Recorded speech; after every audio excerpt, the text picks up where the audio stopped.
Assalamu alaikum. It's really a pleasure to sit in front of you. I am personally a voter of PTI and I'll be ever. My question is regarding Afghanistan. It's been after 2-decade-long war of US against Afghanistan. Taliban have turned to power now, which wasn't supported by leftists in Pakistan because they saw them as a source of terrorism. Now, we Pakistanis are again facing a wave of terrorism and Islamabad is on high alert.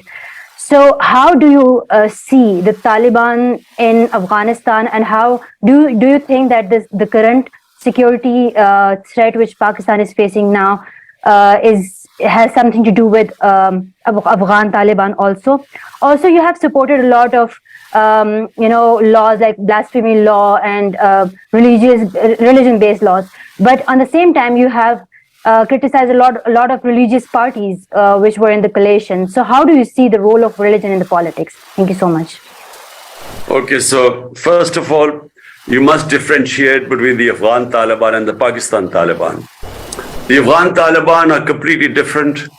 Their aims and objectives are completely different to the TTP, which is the Pakistan Taliban. Who were the Pakistan Taliban? When the Afghan Jihad was conducted from the soil of Pakistan, it was conducted to what was called the tribal areas of Pakistan, or FATA. Now, these were areas adjoining the Afghan border. And all the sort of incursions into Afghanistan by the Mujahideen were from the tribal area. And a lot of the fighters also from Pakistan were from the tribal areas. And there were Pashtuns, which were the Pakistani. You must remember, Afghanistan is 50% Pashtun, and 2/3 of Pashtun live in Pakistan. And most of them along the border, the eastern border of Afghanistan. So therefore, there was a lot of Pashtun sympathy for the Afghan Jihad. So hence, from the tribal area, the border adjoining Afghanistan, that's where the fighters used to go in, and the Mujahideen used to operate. So when come 9/11, Afghanistan gets invaded by the Americans.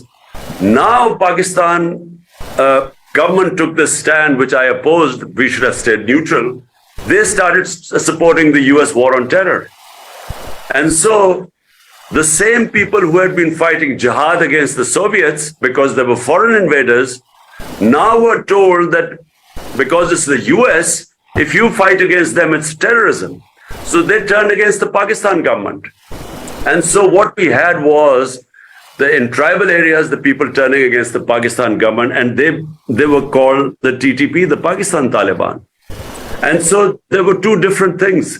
Afghanistan Taliban were not connected with them. I mean, they were connected vaguely, but not really. There was not real connection with them.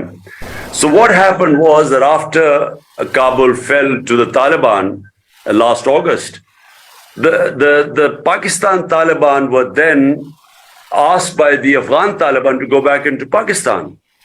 And unfortunately, that was a great time for us my government was already negotiating with them so that we would do a resettlement of these people, because there were about 40,000 people which were moving into Pakistan, amongst them about 5,000 to 10,000 fighters, but their families too.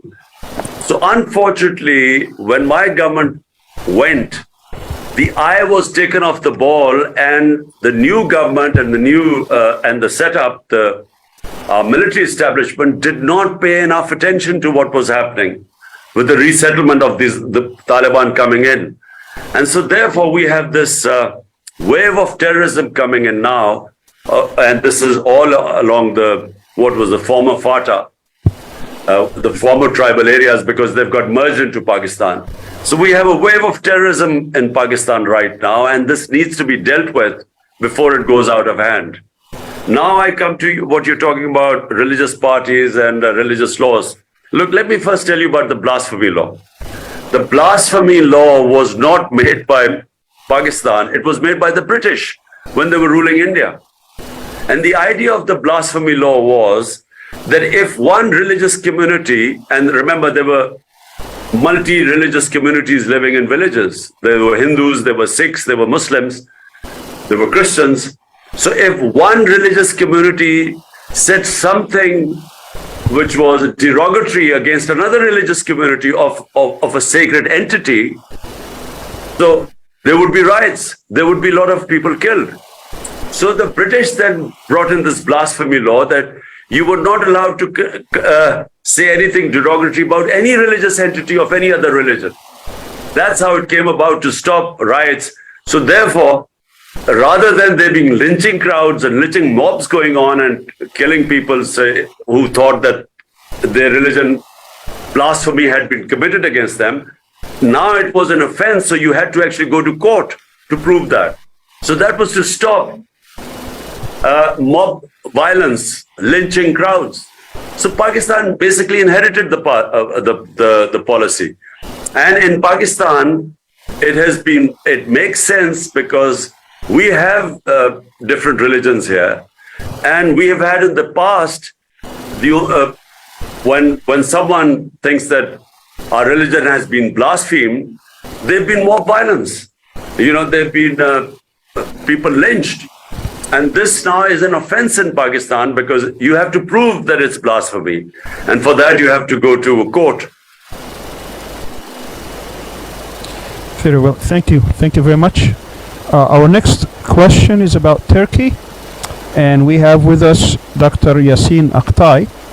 Dr. Aktay is a professor at Bayezid Yildirim University, and also he is a former member of parliament and widely known here in Turkey. Dr. Aktay.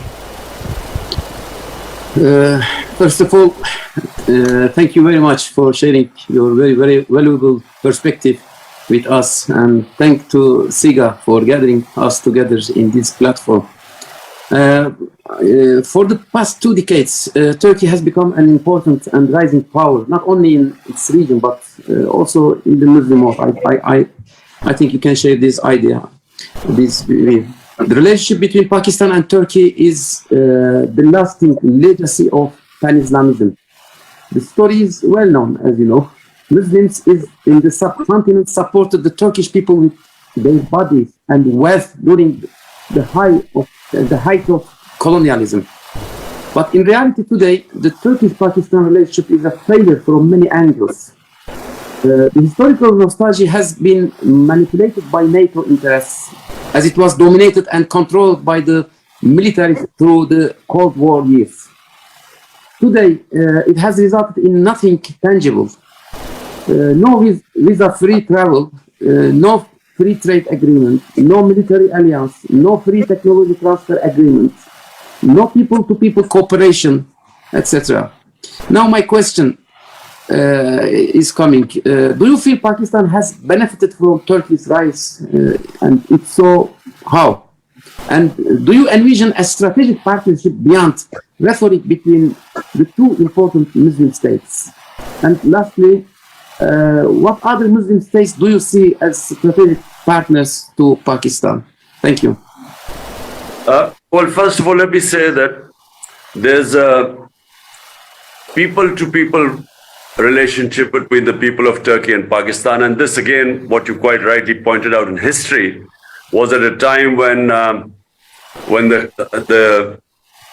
in Turkey, the Western powers or European powers were about to take over in the 20s or late 1919s and 1920. At the time, we were fighting. A lot of the Muslims of India and what is now Pakistan collected a lot of money, and they gave. They were standing with the people of Turkey, and I think that's what is remembered in the Turkish mindset. So the relationship is very deep. When I became the Prime Minister, with President Erdogan, I had a very good relationship, and we were trying our best to further our contacts. I was only in power for 3.5 years, and in that time, unfortunately, Corona came in. The 2 years were basically 1.5 years were lost in the coronavirus.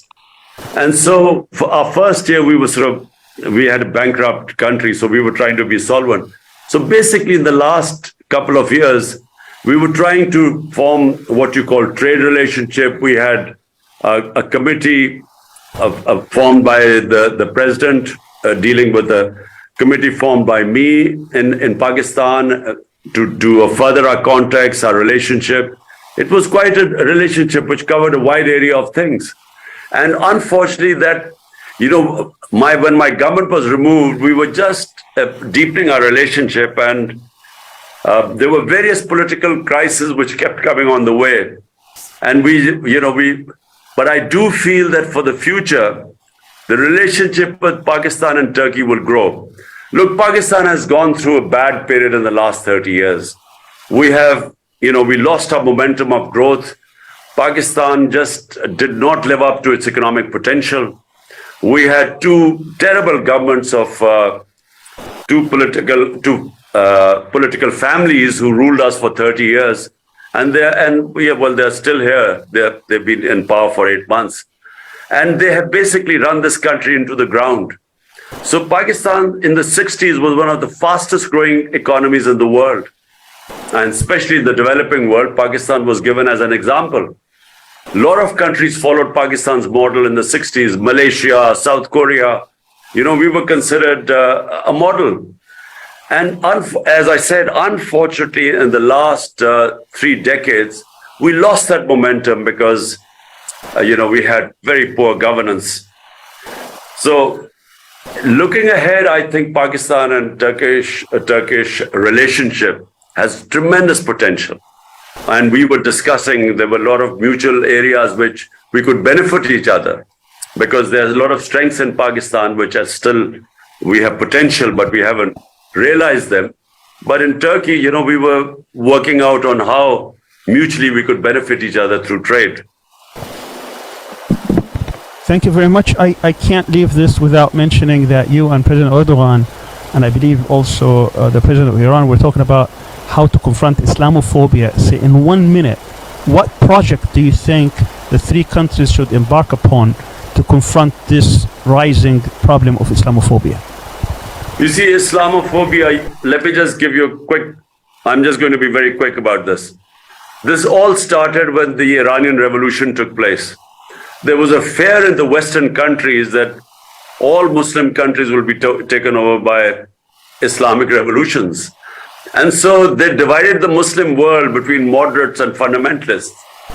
And in 1989, when Salman Rushdie, or sometime then when Salman Rushdie wrote that book, Satanic Verses, there was a wave of anger in the Muslim countries. The West could not understand why were the Muslims so upset, because they, especially Europeans, their idea of religion or the way they treat, for instance, Jesus Christ, is completely different to the way Muslims love and respect and revere our Holy Prophet Muhammad, peace be upon him. And they couldn't understand this. And the Muslim world never explained to them why were they so upset. And so that added to this suspicion about Islam. And then, of course, 9/11 took place. So after that, Islam was equated with terrorism. For somehow, suicide attacks were only by Muslims, because we were supposed to be these radical people. And unfortunately, the worst role was played by the heads of Muslim states. Everyone, rather than trying to explain to the Western countries that, look, radicals, moderates, and liberals are in every human community. There is no such thing as radical Islam or Islamic terrorism. These were terms given to create the impression that somehow terrorism and radicalism was connected with Islam. And the Muslim heads of state were so keen to become all moderates and liberals just to please the Western countries, they never explained to them that there is only one Islam, and that is of Muhammad sallallahu alaihi wasallam. And unfortunately, we never ever helped fight Islamophobia. We never, by never explaining anything to them. So Muslims in Western countries suffered a lot after 9/11 because, as I said, Islam was equated to terrorism. And there was this radical Islam. Muslims kept saying we're all against radical Islam. But how was the man in the West ever supposed to understand the difference between moderate and liberal Islam? So they thought of all of Muslims as sub-terrorists. So now what needs to be done is that OIC must take the premier role in this to explain to Western countries. They must form a body of scholars which will be able to speak to the Western countries in their own language. So to make them understand, the differences, what causes problems between and what causes Islamophobia. And I feel that can be done. And I also feel that, Al Jazeera, TRT, channels that can sort of give the Islamic version to the Western countries are very important. They need to have material which will explain to the Western countries about Islam. Majority of the people in the West do not understand Islam. And the problem is that it can be manipulated by those people who are anti-Islam. So they can manipulate this ignorance against us. And that's why it is very important communication through media, and OIC should take responsibility for this.